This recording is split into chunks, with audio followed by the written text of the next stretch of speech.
ලෙඩ රෝග සහ දෝෂ පරීක්ෂාව අගෝස්තු 17 සහ 19. තෙරුවන් සරණයි හැමෝටම සුබ දැසනක් වේවා කියලා ප්‍රාර්ථනා කරනවා. ඉතින් දෙස් විදෙස් සියලුම දරුවන්ටත් ඒ වගේම මේ වීඩියෝස් නරඹන හැමෝටම ලංකාවේ ඉන්න සියලුම වරම් ඇති නැති හැමෝට මේ වගේ පුංචි දරුවන්ටත් ගොඩක් ස්තුතියි. මොකද වීඩියෝස් බලනවට. ඉතින් හරිම සතුටුයි. අගෝස්තු මාස 13 වෙනිදා 50 වෙනි කණ්ඩායමක් වරන් දරුවෝ බිහි කරමින් කණ්ඩායම් 50ක් කතරගම පුදබිමේ ඒ දරුවගේ ඥාතීන්ට පින් පමුණලා ඒ වගේම ඖෂධද කිරියා අංග සම්පූර්ණ පුද පූජා කරලා තමන්ගේ ඥාතීන්ට විතරක් නෙමෙයි තමනුත් පින් කරගෙන යන ජීවිතයක් බවට පත් වුණා. ඉතින් ඇත්තටම සතුටුයි මට ජීවිතේ වරමක් ලැබුණ නිසා මමත් වරන් දරුවන් සමග අටපිරිකර අතගහමින් බොහෝ ලොකුම මෙතුවක් කාලයක් කරපු ලොකු පූජාවන් විදියට ගොඩාක් පින් කරගත්තා. ඉතින් හරිම සතුටුයි ජීවිතේ ගත කරන හැම මොහොතක්ම සතුටු වෙන්න පුළුවන්.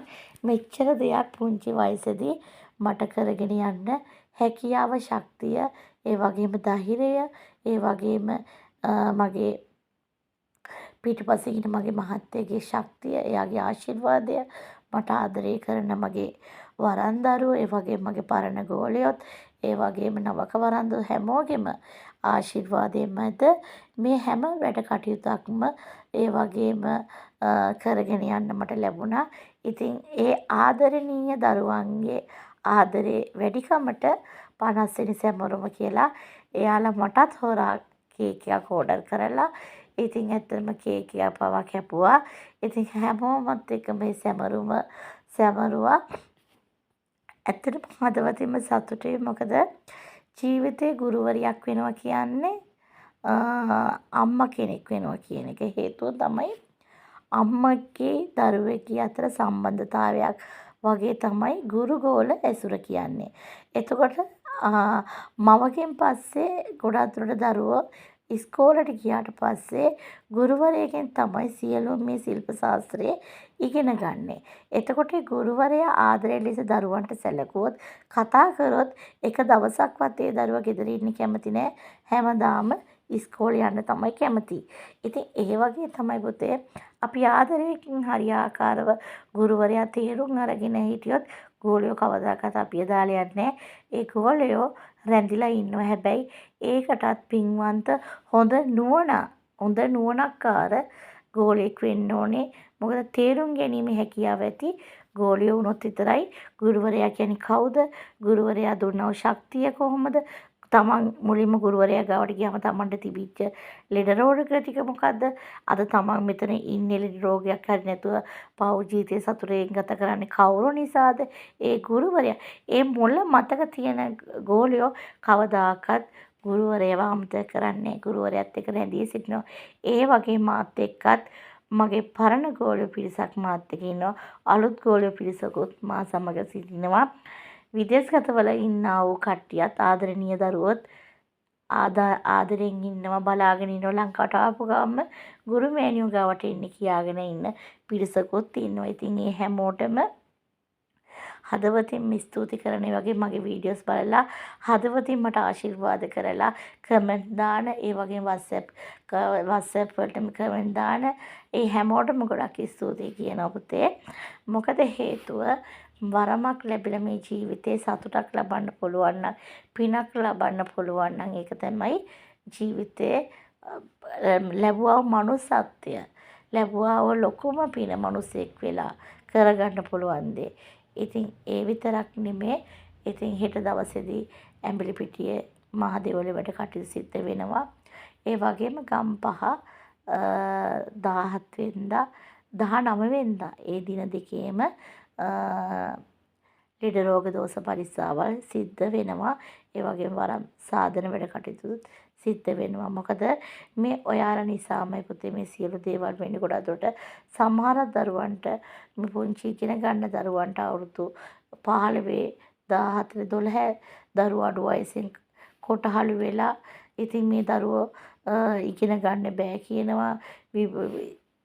ඒ දැන් පේපර් එක හතර ගත්තාම ඔළුව කැක්කුම කියන ඒ වගේ ගොඩාක් මේ දවස් ටිකේ ගොඩාක් ප්‍රශ්න අම්මලගෙන් ආවා. මෑණියනේ හොඳ ටිකෙන් ගත්ත දරුවෝ දැන් ඉස්කෝලේ යන්න බෑ කියනවා. ඔළුව කැක්කුම කියනවා, බඩේ රිදෙනවා කියනවා. සමහරක් වෙලාවට ඒ දරුවට නිින්ද යන්නේ නැහැ කියනවා මෑණියනේ. ඔහේ ඉන්නම් වලිනවා. හැබැයි මගේ දරුවා කලින් නම් මෙහෙම හිටියේ නෑ මෑණියනේ. හොඳට හිටියා. දැන් ගෙදර පවුලේ ඇත්තේ කතා බහ කරන්නේ පාඩුවේ හැමතිස්සෙම ඉන්න තමයි බලන්නේ කියලා.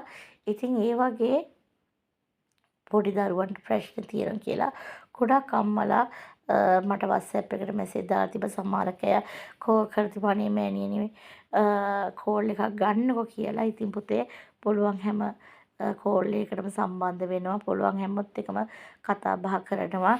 ඉතින් මමත් ජීවිතයක් ගත කරගෙන දරුවොත් එක්ක ගමනාන්තයක් යන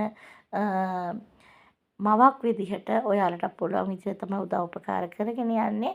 ඉතින් දෙවොල් දෙහික වැඩ කටයුතු කරන්නේත් ඒ ඔබ වෙනුවෙන්මයි. ඉතින් ඒ නිසා හැම දරුවෙක්ටම කියන්නේ පොතේ පුළුවන් තරම් පින්දහම් කරගෙන ඔබ ගෙදර හෝ අනිවාර්යෙන්ම බුදු පහන තියාගන්න, දෙවියන්ට මල් පහන් පූජා කරන්න, ඒ වගේම වැඩිහිටි කට්ටියට සලකන්න පවා, සැලකුම් කරන්න පවා දරුවන්ට පුරුදු කරන්න, ඉගන්වන්න. ඉතින් සමහරක් අම්මලා කියනවා අනේ මෑණියනේ මගේ දරුවෝ බැඳලා ගිහිල්ලා දැන් එළියilla මට සලකන්නේ මාව ගෙදරින් එළියට දාලා මට ඉන්න තැනක් නෑ. මගේ ඉඩකඩම් ලියාගෙන දැන් මට ඉන්න තැන නෑ. ඉතින් මගේ උදව් ඉල්ලනවා ලේලිව මගේ පුතාගෙන් වෙන් කරලා දෙන්න කියලා. ඉතින් ඒ වගේ ගොඩ ප්‍රශ්න වලට කෝල් කරනවා. අනේ මං මේ දේවල් නම් කරන්නේ මම වශීකරණ කරන්නේ වෙන් කිරීම කරන්නේ කොඩු වින කරන්නේ මං කරන්නේ ලෙඩ රෝග දෝෂ කියන දේ ඉවත් කරලා සූපත් භාවය තමයි පුතේ ප්‍රධානම වෙන්න ඕනේ. මිනිස්සෙක්ගේ විය යුතු එකම දේ තමයි සම්බෝලයි බතුයි කාලා හරි අර නෝනයි මහත්තයයි පෞල් ජීවිතේ සතුටෙන් ගත කරන්න පුළුවන් නම් ලෙඩක් දුකක් නැතුව ඉන්න පුළුවන් නම් ඒක තමයි වටින්නේ. ඉතින් ඒ නිසා එහෙම හිතාගෙන ඉන්න දරුවෝ ඉන්නවා නම් අන්ත අසරණ දුක් වෙලා මේ යක්ෂ බන්ධන වලින් යක්ෂ දෝෂ වලින් පීඩා විඳින දරුවෝ ඉන්නවනම් අන්න එන්න ඔබට පරික්ෂා කළ මම කියන්නේ ඔබට මොකද්ද වෙලා තියෙන දෝෂයක්ද ලෙඩක්ද ඒක නැත්තම් වෙනත් බාහිර ඔබගේ මානසික ප්‍රශ්නයක්ද තියෙන්නේ ඒ වගේ කියලා අපි පරික්ෂා කරලා ඔබට හරියාකාරව යන්න ඕන ගමනාන්තය කරන්න ඕන දේවල් හරියාකාරව ඔබට කියලා දෙන්න. බය නැතුව ඒ ජීවිතය යන මෙතුවක් කාලයක් මම අද මෙතන ඉන්නේ මමත් දුක් විඳපු කෙනෙක්. නමුත් මේ තැන දැන් මම සතුටින් ඉන්නේ මම මානසික සුවයක් තියාගෙන මමත් මේ ජීවිතේ ගමනාන්තේ යන කෙනෙක් සතුටින් යන කෙනෙක් ඒ වගේම විනෝදෙන් යන කෙනෙක් ඒ වගේම පින්දහම් කරන්න පුළුවන් හැම මොහොතෙම පින්දහම් කරගෙන යන කෙනෙක් විදිහට තමයි මම මේ ගමනාන්තෙන් ඉතින් ඔයාලට කියන්න පුතේ සාමාන්‍ය විදිහට ජීවත් වෙලා සාමාන්‍ය මිනිස්සෙක් විදිහට ජීවත් වෙලා තවත් කෙනෙක්ට පිහිට වෙන්න පුළුවන් නම් තවත් කෙනෙක්ට ආදරය කරලා ඒ කෙනාවත් ඔය වැටිච්ච වලින් ගොඩ දාන්න පුළුවන් නම් මේක තමයි ලැබුණා වූ මේ මනුෂ්‍ය ජීවිතේ කරන්න පුළුවන් එකම පින. එහෙනම් තෙරුවන් සරණයි. මම ලක්මිනී කුරුමෑණිය ඇඹිලිපිටිය පානාමොර සුවමැදුර සහ ගම්පහ නාගම්මා සුවමැදුරේ 19 වෙනිදාත් පුතේ ලෙඩ රෝග දෝෂ ඉවත් කරන බන්ධන ඉවත් කර වරම් සාධන වැඩ කටයුතු සිද්ධ කරනවා 17 19 දින දෙකේම. එහෙනම් තෙරුවන් සරණයි හැමෝටම.